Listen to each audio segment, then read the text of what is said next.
विश्वं दर्पणदृश्यमाननगरी तुल्यं निजान्तर्गतं पश्यन्नात्मनिमायया बहिर्बोधभूतं यथा निद्रया यः साक्षात् कुरुते प्रबोधसमये स्वात्मानमेवाद्वयं तस्मै श्रीगुरुमूर्तये नमः। इदं श्रीदक्षिणामूर्तये। ॐ ज्ञानीनामुपचेतांसि देवी भगवती सा बलाधाय कृष्णमोहाय महामाया प्रयच्छते। सर्वमङ्गलमङ्गल्ये शिवे सर्वार्थसाधिके शरण्ये त्र्यम्बके गौरी नारायणी नमोस्तुते। सत्संग प्रेमी धर्म सज्जनों, पहले तो आप लोगों को शारदीय नवरात्र की बहुत बहुत शुभकामनाएं।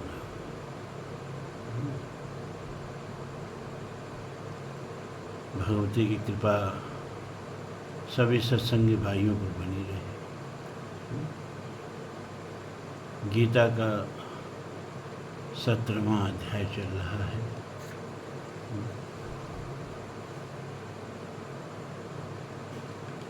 और श्लोक देखिए, 5वां श्लोक देखिए। भगवान कह रहे हैं कि अशास्त्र विहितम घोरम तप्यन्ते तपोजना दम्बाहंकार संयुक्ता काम राग बलान्विता।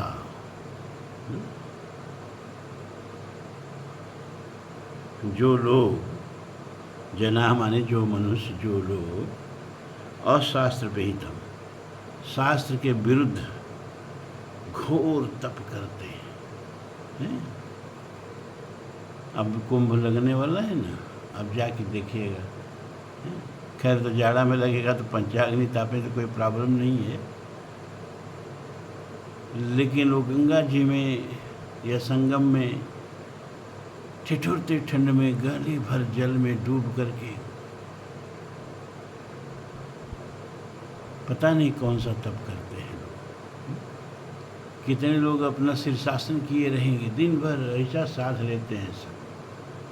और कितने लोग हैं वो अपना छड़ेश्वरी बाबा बनने के चक्कर में हैं। मैंने कितने छड़ेश्वरियों को देखा है, उनका पैर फूल करके और फट के उसमें से मवाद निकलती है, लेकिन उसी पैर को लोग चूमते हैं। अरे क्या, अरे छड़ेश्वरी बाबा हैं, 12 बरस से खड़े रह रहे हैं। भगवान कहते हैं कि ये शास्त्र में कहीं नहीं लिखा है, इस तरह के तप करने का भी कहीं नहीं लिखा है।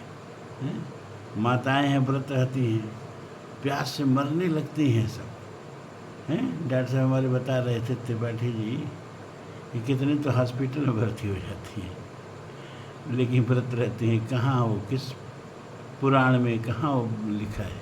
वो सब अशास्त्रीय व्रत है। तो जो अशास्त्रीय व्रत रहते हैं और घोर तप क्या मतलब, शरीर को तरह तरह का कष्ट देते हैं जो लोग दंभा अहंकार संयुक्ता। कुछ तो दंभ से ऐसा करते हैं। ये जो कुंभ में सर के बल खड़े हैं, शीर्षासन लगाए और लोगों को दिखा रहे हैं, देखो कितने बड़े तपस्वी। वो जो ठिठुरती ठंड में हाथ डालो, लगता है हाथ जम जाएगा। माघ में इलाहाबाद कुंभ में जाइए, मुश्किल से एक डुबकी लगा के निकलते हैं हम लोग। हाउस में गले भर जल में अपना हाथ जोड़े दिन भर पड़े रहते हैं।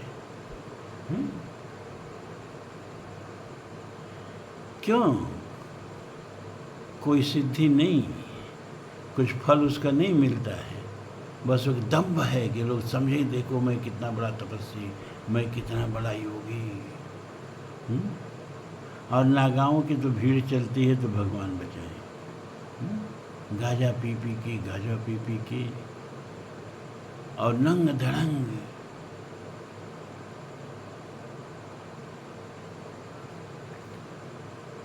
तो दम्भ से, ये दम्भ माने होता है ढोंग, अहंकार।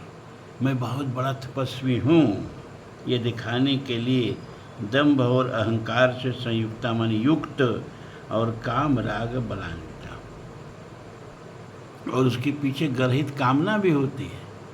लोग बहुत चढ़ावा चढ़ाएंगे, लोग शिष्य बन जाएंगे, अरे तो महात्मा हैं।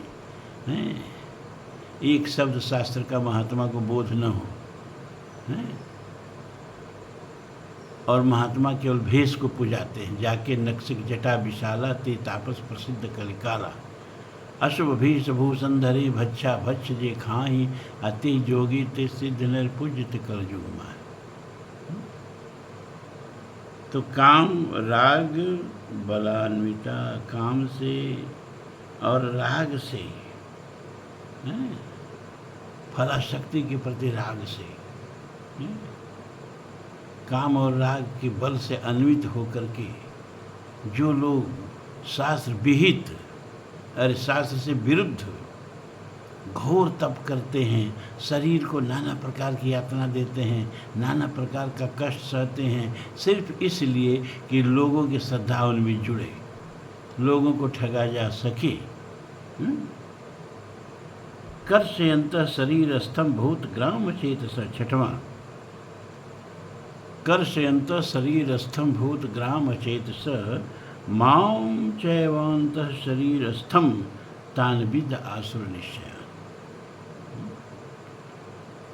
कर्षयंत शरीर स्थम भूत ग्राम अचेतस, ये अचेतस, ये मूढ़, ये निर्बुद्धि वाले लोग शरीर को नाना प्रकार से कष्ट डालते हैं। अरे भाई, शरीर एक साधन है ना, शरीर मध्ये खलु धर्म साधनम। शरीर के माध्यम से ही धर्म की साधना होती है। तो इस शरीर से इतना नफरत करोगे जो तुम्हारा साधन है, तो तुम क्या कर पाओगे? माना कि आप आत्मविद हो, आत्मा की सत्ता में विश्वास करने वाले हो, लेकिन यह आत्मा की अभिव्यक्ति कैसे होती है? अभी शरीर चला जाए तो आपकी आत्मा तो रहेगी, किसी काम की नहीं रहेगी। माता का शरीर चला जाए और उसका छोटा बच्चा रोए तो क्या माता उठा के गोद में लगा के स्तनपान कराने लगेगी? उसके लिए शरीर चाहिए, आत्मा कुछ नहीं कर सकती। कोई भी आत्मा कार्य करना चाहे तो शरीर उसका साधन है, शरीर के माध्यम से करती है। यहाँ तक कि उसका अपना सौंदर्य भी व्यक्त करना है, कि देखो हम कितने जन्मों के कितने सुसंस्कार अर्जित किए हैं, तो वो भी आत्मा कैसे करेगी? शरीर के माध्यम से करेगी, बोलेगी, चलेगी, व्यवहार करेगी, तो उससे उसका संस्कार प्रकट हो जाएगा।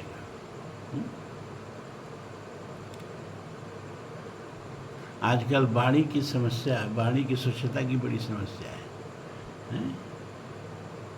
अभी स्वच्छता दिवस मनाया गया ना, गांधी जी की जन्म जयंती के अवसर पर। अरे वाणी की स्वच्छता है, राजनीतिक लोग कब मनाएंगे? वाणी की स्वच्छता बाहर की स्वच्छता से ज़्यादा महत्वपूर्ण है। अंतःकरण की स्वच्छता भी बाहर की स्वच्छता से ज़्यादा महत्वपूर्ण है। तो अंतःकरण की स्वच्छता हो, बाहर की स्वच्छता हो, उठना, चलना, बोलना, बैठना, ये सब में परिमार्जन होना चाहिए, सब में सुधार होना चाहिए। देखने की भी एक स्वच्छता होती है। कैसे देखें? जब दिन भर लड़ उड़ के राक्षसों से बानर थके आते थे, लहू लुहान आते थे, छद विक्षत आते थे, और भगवान केवल देख देते थे। राम कृपा कर चितवहि जबहि, भय विगत श्रम बानर तबहि। अपनी दृष्टि में समूची करुणा, समूचा प्रेम, समूचा स्नेह उड़ेल करके जब भगवान उस सबों को देख देते थे, तब बानरों का सारा थकान और सारा घाव एक तरह से वो भूल जाते थे। पिता और माता जब बच्चे को स्नेह से दृष्टि करते हैं तो बच्चा पुलकित हो जाता है, और वहीं जब क्रोध से देखते हैं तो बच्चा डर जाता है। देखने का भी एक संस्कार है। सीता जी के बारे में तुलसीदास जी लिखते हैं कि जह विलोक मृग शावक नयनी, अजंतः बरस कमल श्रित सेन। यह मृग नयनी नेत्र की तुलना मृगा के नेत्र से दी जाती है। आदमी के शरीर की किसी चीज़ से सुंदरता की तुलना नहीं दी जाती है। गर्दन की तुलना कपोत से दी जाती है, नासिका की तुलना सुग्गे से दी जाती है, सुग्गा के ठोर से। नेत्र की तुलना मृग नयनी मृग के नेत्र से दी जाती है। कमर की तुलना सिंह के कमर से दी जाती है। बाँह की तुलना हाथी के सूंड से दी जाती है। मतलब सौंदर्य की जो भी तुलना देनी है उसके लिए हमें पशु पक्षियों के पास जाना पड़ता है। मनुष्य का शरीर इतना सुंदर नहीं होता है। और देखिए, आप लोग मंदिर में जाते हैं, मंदिर में डमरू रखा है, मंदिर में नगाड़ा रखा है, मंदिर में ढोलक रखी है, मृदंग रखा है, ये सब चमड़े से मिले होते हैं सब। और आपसे कहा जाए कि ये जो मृदंग रखा है ना, ये जो नगाड़ा रखा है ना, ये आदमी के चमड़े से मड़ा है। अरे बाप रे बाप, उस मंदिर से आप भाग खड़े होंगे और नगाड़ा मगाड़ा फेंक के मंदिर की पूरी धुलाई होगी। चमड़ा भी जो है पशु के मरने के बाद आपसे ज़्यादा पवित्र है।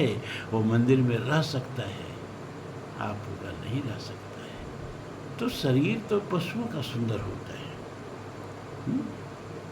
लेकिन चरित्र और अंतःकरण और मन ये मनुष्य का सुंदर होना चाहिए। और ये सुंदर नहीं है तो इस मनुष्य से घृणित कोई जंतु नहीं है। तो जह विलोक मृग शावक नयनी, तुलसीदास जी लिखते हैं कि सीता जी जिधर देखती थी अजंतः बरस कमल श्रित श्रेणी, वहाँ सफ़ेद कमलों की श्वेत कमलों की पक्तियाँ बिछ जाती थीं। अब इसका कोई अवधात्मक अर्थ लगाए, शब्दार्थ लगाए तो ही न लगेगा कि जिधर सीता जी देखती थी बिना जल के, बिना सरोवर के श्वेत कमल खिल जाते थे, श्वेत कमलों की पत्तियाँ बिछ जाती थी। तो कितना भद्दा अर्थ होगा इसका, हैं? इसका लक्षणा से अर्थ लगेगा क्या कि इतना ममतामयी दृष्टि भगवती सीता की थी और इतना पवित्र दृष्टि भगवती सीता की थी कि वो जिसको उस दृष्टि से देखती थी तो कमल किस किस चीज़ का प्रतीक है? एक तो मुलायमियत का प्रतीक है, कोमलता का प्रतीक है, दूसरा शीतलता का प्रतीक है, तीसरा वैराग्य का प्रतीक है। रात भर में अगर 10 मीटर पानी बढ़ जाए सरोवर में तो कमल डूबेगा नहीं, कमल ऊपर ही रहेगा, उसकी पंखुड़ियाँ सूखी ही रहेंगी। वैराग्य का प्रतीक है। इसी तरह से जिसको कमल की तरह से वैराग्य हो गया, वो चाहे कितना हो रात भर में कितना हो पद आ जाए, कितना हो संपत्ति आ जाए, उसके ऊपर वो बैठता है। उसके ऊपर न पद बैठता है न संपत्ति बैठती। तो जिसको सीता जी देख देती थी, जिस समुदाय को देख देती थी, लोगों के मन में कोमलता आ जाती थी, लोगों के मन में शीतलता आ जाती थी, लोगों के मन में वैराग्य आ जाता था और लोगों के मन में पवित्रता आ जाती थी। देखना, एक आंखें होती हैं शिकारी आंखें, अपराधियों की आंखें देखी, वो तुरंत टटोल लेते हैं इस आदमी को कैसे क्रस किया जा सकता है, कैसे उत्पीड़ित किया जा सकता है, कैसे इससे अर्थ का दोहन किया जा सकता है। व्यभिचारी आँखें, कुछ लोग भूखी नेत्रों से बहन बेटियों को देखते हैं, बाप रे बाप, उस तो भूखी आँखों से भेड़िया भी जो है मेमने को नहीं देखता होगा। व्यभिचारी आँखें। कुछ आँखें होते हैं लाचारी, दृष्टिकोण उनका होता है लाचारी, ऐसे ताकेंगे जैसे दुनिया भर की दीनता, इनको कुछ 4 पैसा दे दीजिए। दरिद्रता आँखों में, भिखारीपन आँखों में, लाचारीपन आँखों में, दीनता आँखों में। तो भिखारी आँखें, शिखारी आँखें, लाचारी आँखें और संस्कारी आँखें, संस्कारी दृष्टि। तो देखने का भी संस्कार, ये सारा संस्कार कहाँ से प्रकट होता है? शरीर के माध्यम से प्रकट होता है। आत्मा का संस्कार, आत्मा की प्राजलता, आत्मा का सब कुछ शरीर के माध्यम से ही प्रकट होता है। शरीर नहीं तो आत्मा नहीं है किसी काम की। बिजली है आपके घर भर में, खूब वायरिंग हो गई है और बिजली आ भी रही है, लेकिन कोई इक्विपमेंट नहीं है, न फ्रिज है, न एसी है, न पंखा है, न बल्ब है, तो बिजली का होना व्यर्थ है। बिजली रह के क्या करेगी? प्रकाश देगी तब जब वो बल्ब में से गुजरेगी, ठंडक देगी जब जब एसी से गुजरेगी, हवा देगी जब जब वो फैन से गुजरेगी, और ये सब चीज़ें नहीं हैं तो बिजली है होना न होना बराबर है। ठीक उसी तरह से अगर शरीर नहीं है तो आत्मा का होना न होना बराबर है। इस बात को थोड़ा हम बढ़ा के कह दें कि ब्रह्मांड न हो तो ब्रह्म का होना न होना बराबर है। ब्रह्मांड की अभिव्यक्ति, ब्रह्मांड की सर्वशक्तिमत्ता, ब्रह्म की सर्वशक्तिमत्ता, ब्रह्म की अभिव्यक्ति, ब्रह्म का सौंदर्य, ये सब कहाँ से प्रकट होता है भैया? ये सब ब्रह्मांड से ही प्रकट होता है। जैसे हमारी आत्मा का शरीर है ये ना, वैसे ब्रह्म का शरीर है ब्रह्मांड। जैसे हम अपने शरीर से अपनी आत्मा को प्रकट करते हैं, वैसे ब्रह्म जो है वह ब्रह्मांड के माध्यम से अपने को प्रकट करता है। तो शरीर की उपेक्षा नहीं होनी चाहिए, इतना आप जान लीजिए। लेकिन कुछ लोग जो हैं वो केवल लोगों को मूर्ख बनाने के लिए, कुछ लोग अहंकार से, और कुछ लोग इसी बहाने हमारी खूब पूजा होगी, इस राग से शरीर को कष्ट डालते हैं। अब भगवान कहते हैं कि शरीर को तो कसते हैं, इंद्रिय द्वार झरोखा नाना तहता सुर बैठे कर ठाना। इंद्रियों के देवता होते हैं, दिव्य धातु से देवता शब्द बना है। देवता वो जो प्रकाशित करे हैं। ये देवता जब शरीर इंद्रियों को छोड़ देते हैं तो आंखें खुली रहती है, कुछ दिखाई नहीं देता है मरने के बाद। कान खुले रहते हैं, कुछ सुनाई नहीं देता है। ये इंद्रियों के देवता हैं। शरीर में देवताओं का वास है, हृदय में शंकर ब्रह्मा जी का वास है, और मस्तक पर शंकर जी का वास है, नेत्र में सूर्य का वास है, मन में चंद्रमा का वास है, और नासिका में अश्विनी कुमारों का वास है, और कान में दसों दिशाओं के देवताओं का वास है, और जिह्वा में वरुण का वास है, त्वचा में पवन देव का वास है,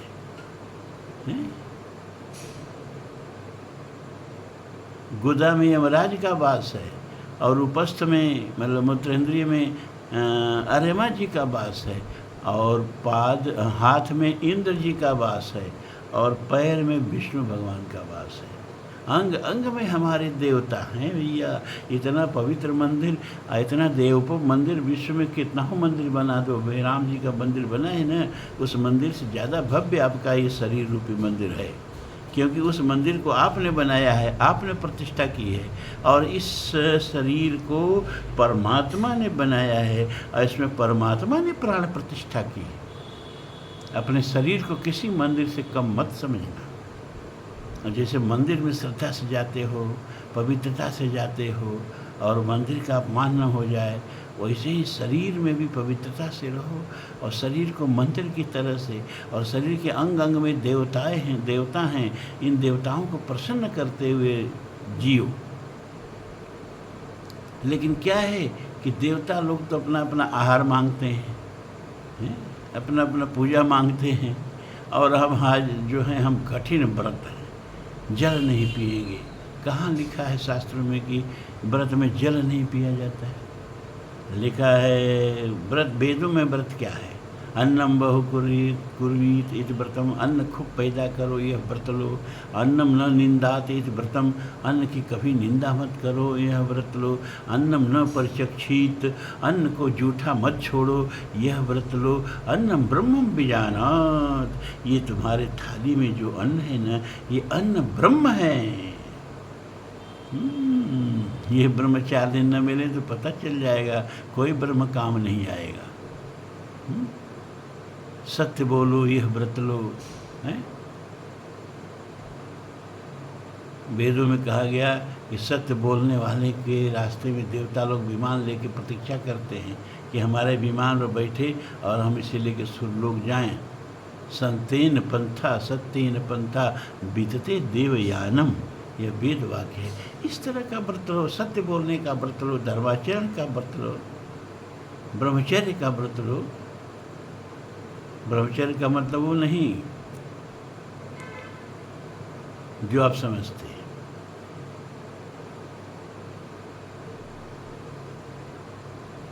कर्ष्यंत शरीरस्थम भूत ग्राम चेतस, ये मूढ़ शरीर के अंग अंग में देवता हैं और इन देवताओं को कष्ट डालते हैं। ठंडक लग रही है पानी में, गर्मी में पंचाग्नि ताप रहे हैं, सिर के बल खड़े हैं, भगवान ने पैर दिया है, पैर के बल खड़े होने के लिए सिर के बल खड़े हैं। छड़ेश्वरी बन गए हैं, पैर फट गया है, फूल गया है, बाप रे बाप। लेकिन नहीं, पूजवाना है ना, और कुछ कला आती नहीं, और कुछ आध्यात्मिकता तो है नहीं। एक शब्द शास्त्र का, चाहे मन की व्यथा को हरने वाला बोल नहीं सकते। खड़े हैं, पूजो हमको, हम छड़ेश्वरी हैं। और माम चैवांत शरीरस्थम, भगवान कहते मैं भी तो इसी शरीर में बैठा हूँ, है ना, और हमको 56 भोग खाने की आदत है, माखन मिश्री खाने की आदत है भैया, हमको भूखे रहने की आदत नहीं है। माम चैवांत शरीरस्थम, तो मैं भी शरीर में हूँ और मुझको भी कष्ट डालते। कहा तान विध आसुर निश्चयान, ऐसे ही लोगों को आसुर निश्चयान, आसुरी संपदा वाला समझो, ऐसे ही लोगों को राक्षस समझो, ऐसे ही लोगों को शैतान समझो। अभी हम कल तो जाएंगे गांव पर, और समय से पहुंच गए तो वहाँ भी वीडियो बनाएंगे। वीडियो के कोई दिन नागा नहीं रखेंगे। हालांकि 2 दिन की छुट्टी हम मांग लिए थे, लेकिन मन नहीं माना, तो शाम को इतना दिन भर के थके हैं, लेकिन कहा नहीं, वीडियो बनेगा, और बैठ कर के बना रहे हैं। तो गांव पर जब जाएंगे तो कुछ प्रसंग जो है देवी भागवत से आप लोगों को सुनाएंगे। आपको रंभ कर्म की कथा से शुरू करेंगे, क्योंकि उन्हीं से महिषासुर की संतान चली है। तो आप देखेंगे कि वो सब कैसे कठोर तप करते हैं, और तप करके मांगते क्या है कि शरीर अजर अमर हो जाए। शरीर को अजर अमर करने के लिए शरीर को कष्ट डालते हैं, और वो व्रत मिलता भी नहीं है, वो वरदान मिलता भी नहीं है। 2-4 प्रकरण हम कोशिश करेंगे न रात भर, कल से। आज तो हमको लग रहा है प्रतिप्रदा है, लेकिन ये तो आपको कल जाएगा ना वीडियो, और कल जो बनाएंगे वो परसों जाएगा। लेकिन कोशिश करेंगे कि देवी भागवत की कुछ चुने हुए प्रकरण नवरात्र भर आप लोगों को सुना देंगे। आज इतना जान लीजिए, शरीरस्थम भूत ग्राम चैत्य माम चैवांत शरीरस्थम तान विद्यासुर निश्चयान। नवरात्र का व्रत रहिए, लेकिन भगवान कृष्ण के शब्दों में राक्षस बन के मत रहिएगा।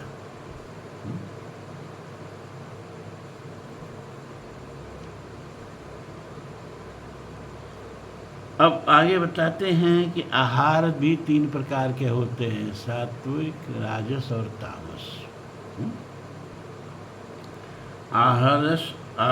आहारस्त्वपि सर्वस्य त्रिविधो भवति प्रियः, यज्ञस्तपः तथा दानम तेषां भेदिमं श्रीणुः। आहार भी 3 प्रकार के होते हैं, और अलग अलग लोगों को अलग अलग स्वभाव के अनुसार आहार पसंद होते हैं।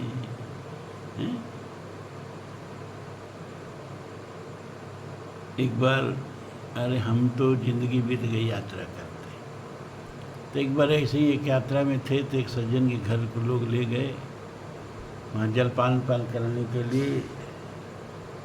तो वो अपना क्षत्रिय थे, तो अपना क्षत्रिय तेज का बखान करने लगे, और कहे मैं तो जहाँ जाता हूँ और मेरे लिए अगर बकरा नहीं कटता है, चावल दाल रोटी सब्जी मिलती तो मैं भोजन ही नहीं करता, मैं चल देता हूँ। हमने कहा तब हम आपके आज भोजन नहीं करेंगे, और हम चल दिए वहाँ से। आहार अलग अलग रुचि के अनुसार लोगों को अलग अलग आहार पसंद होता है। जैसी रुचि वैसा आहार। उसी तरह कह रहे हैं कि यज्ञ तप दान, यह भी 3 प्रकार के होते हैं, सात्विक, राजस और तामस। इनके भेद को हे अर्जुन अब सुनो।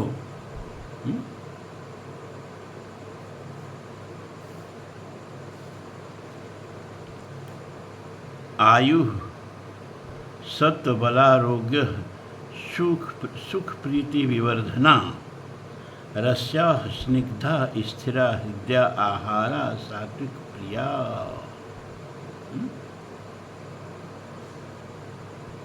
आयु सत्व बल आरोग्य सुख प्रीत विवर्धना रस्या स्निग्धा स्थिरा हृदय आहारा सात्विक प्रिया। आयु सत्व बल आरोग्य सुख प्रीत विवर्धना मतलब कि उम्र बढ़ाने वाला,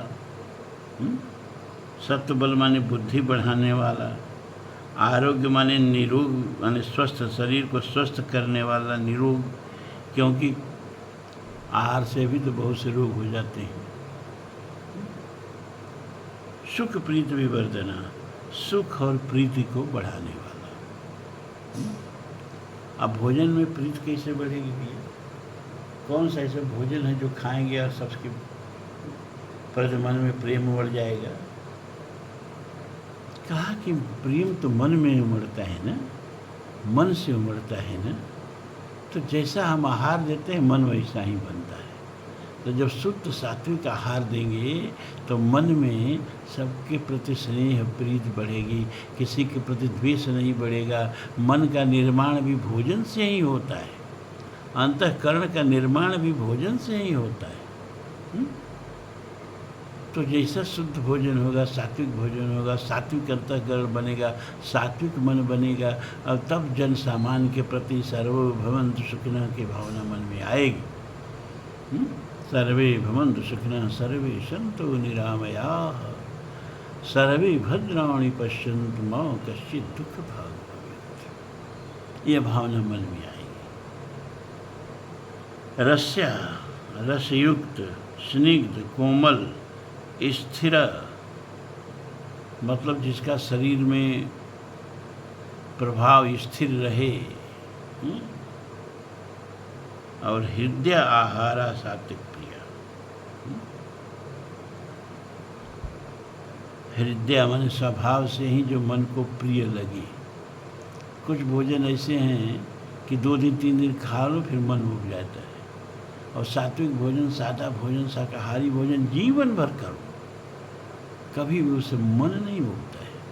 फिर भी लोग समझ नहीं पाते हैं कि कौन भोजन अच्छा है कौन नहीं है।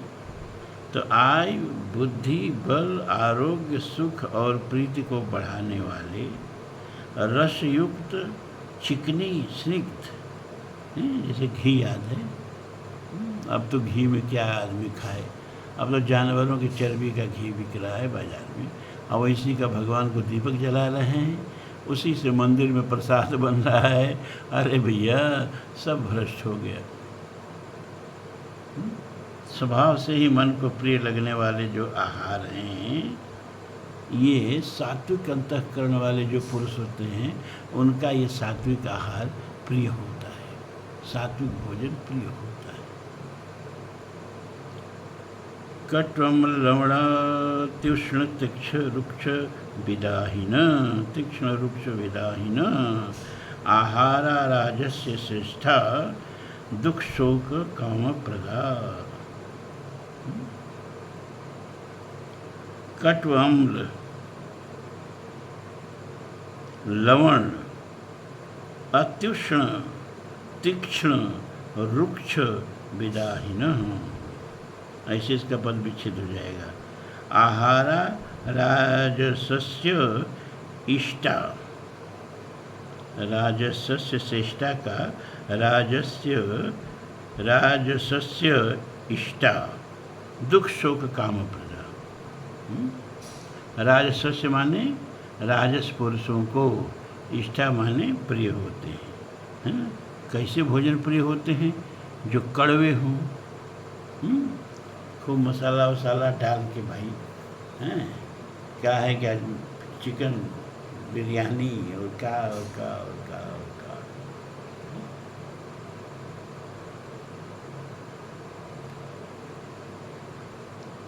तो उसको मसाला डाल के और मिर्चा डाल के तीता बनाया जाता है कि नहीं? खूब तेल और डाल के। अम्ल वो अम्लीय होता ही हैं? आमाशय में अम्ल ही भोजन को पचाता है। और ये अम्ल इतना तेज होता है कि शरीर पर डाल दिया जाए तो शरीर जल जाए, लेकिन पेट जैसे कोमल चीज़ में आमाशय में अम्ल होता निकलता है और आमाशय की दीवारों पर उसका असर नहीं होता है। क्यों? क्योंकि आमाशय की जो सबसे भीतरी परत होती है वो म्यूकोसा उसको कहते हैं, म्यूकस से बनी होती है। लेकिन जब हम बहुत अम्लीय भोजन करते हैं, अम्लीय वो जो ज़्यादा अम्ल पैदा करे, तो जब ज़्यादा अम्ल पैदा होता है ना, तो उस म्यूकस की जो दीवार है उसकी भी एक क्षमता है अम्ल को बर्दाश्त करने की। वो कट कट के गिरने लगता है और वही सफ़ेद सफ़ेद आँव के रूप में बाहर निकलता है।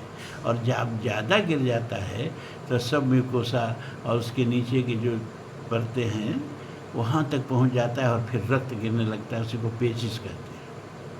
तो अम्लीय का मतलब ही कि वो भोजन जो अम्ल को बढ़ाता है।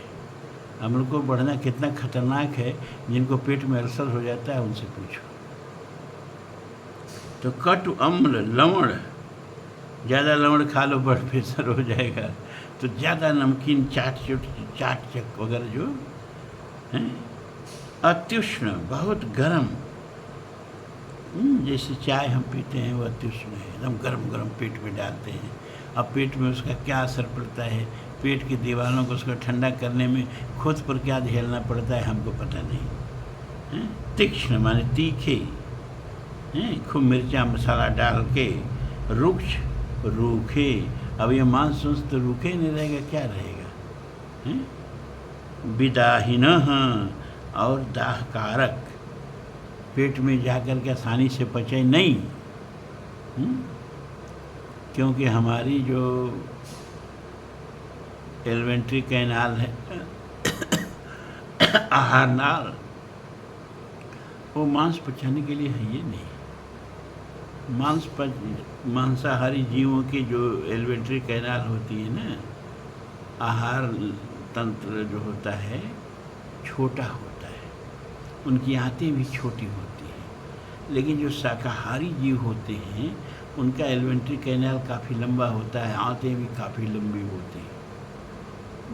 तो हमारा जो आहार तंत्र है वो मांस पचाने के लिए बना ही नहीं है, वो शाकाहारी भोजन के लिए ही बना है। इसलिए मनुस्मृति में लिखा है कि अगर आदमी की आयु 100 वर्ष है और वो मांसाहार करता है तो 25 वर्ष उसकी आयु जो है वो मांस को पचाने में ख़त्म हो जाती है और वो 25 वर्ष कम जीता है। तो जब भी कोई मांसाहार करे तो जान ले कि एक दिन अपनी आयु को कम कर दिया। दुख सुख आम प्रदा, दुख चिंता तथा रोगों को उत्पन्न करने वाले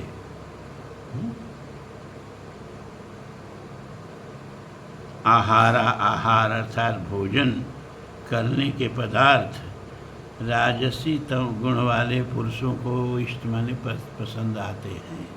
जो रजोगुणी प्रकृति के लोग हैं उनका ये राजसी भोजन होता है।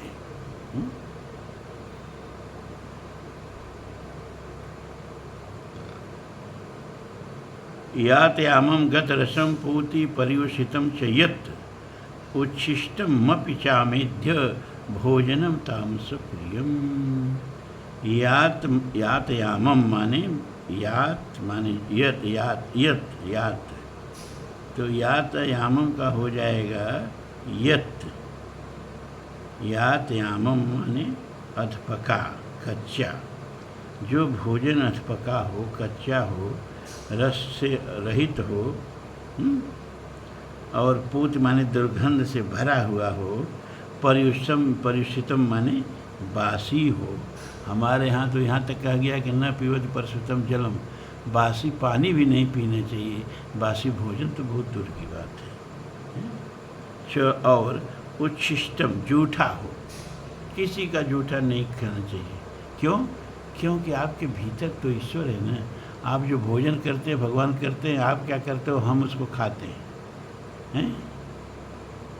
हम वैश्वानरो भूत्वा प्राणी नाम देहमाश्रितम प्राणापान समायुक्तम पचामी अन्नम चतुर्विधम। मैं ही तुम्हारे पेट में बैठ के चर्वचों से ले पे 4 प्रकार का भोजन करता हूँ और उसको पचाता भी हूँ। तो भगवान को कम से कम ध्यान में रख करके भोजन करना चाहिए, इसलिए किसी का जूठा नहीं। कहा गया है देवोच्छिष्ट भोजनम गुरुच्छिष्ट भोजनम, गुरु का जूठा खाओ, देवताओं का जूठा खाओ। इसका मतलब क्या कि गुरु को भोजन करा के तब भोजन करो, और गुरु का साना वाना मत खाओ। क्यों? क्योंकि आपके भीतर भी परमात्मा है, वहीं जो गुरु के अंदर है, और वो परमात्मा बड़ा छोटा नहीं होता है। अपने भीतर बैठे हुए मत, ये जो परमात्मा है अपने के शरीर रूपी मंदिर में, उसका भी तो सम्मान करो। तो जो भोजन अचपका रस रहित दुर्गंध युक्त बासी और उच्छिष्ट मान जूठा हो, तथा अमेध्यम जो अपवित्र भोजन हो, वह तामस पुरुष को पसंद आता है। तामसी पुरुष को वह भोजन पसंद होता है। तो आज इतना ही। ओम पूर्णमदः पूर्णमिदं पूर्णात् पूर्णमुदच्यते पूर्णस्य पूर्णमादाय पूर्णमेवावशिष्यते। सर्वे भवन्तु सुखिनः, सर्वे सन्तु निरामयाः, सर्वे भद्राणि पश्यन्तु, मा कश्चित् दुःखभाग् भवेत्। असदो मा सद्गमय, तमसो मा ज्योतिर्गमय, मृत्योर्मा अमृतं गमय। ओम शांति शांति शांति। धर्म की जय हो, अधर्म का नाश हो, प्राणियों में सद्भावना हो, विश्व का कल्याण हो। हर हर महादेव। वीडियो बनाने में एक गलती तो हो गई, पंखा बंद करना भूल गया, तो बहुत परेशानी होगी आप लोगों को सुनने में। इसके लिए क्षमा प्रार्थी। विशेष कल आप लोगों को बहुत बहुत